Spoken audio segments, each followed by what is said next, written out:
ربما يود الذين كفروا لو كانوا مسلمين ذرهم يأكلوا ويتمتعوا ويلههم الأمل فسوف يعلمون وما أهلكنا من قرية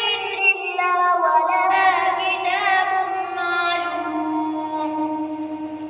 ما تسبق من أمة أجلها وما يستأخرون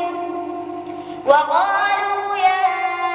أيها الذي نزل عليه الذكر إنك لمجنون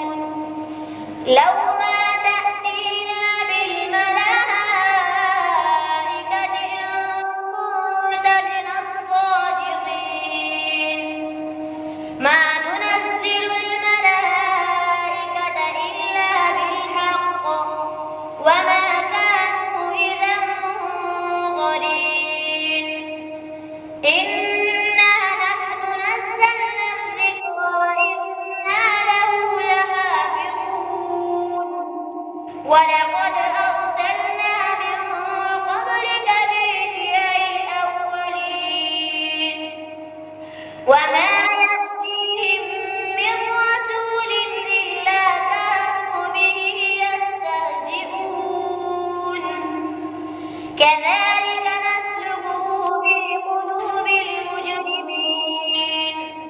لا يؤمنون به وقد خلت سنة الأولين ولو فتحنا عليهم بابا من السماء فظلوا فيه يعرجون لقالوا إنما سكرت أبصارنا بل نحن قوم مسحورون صدق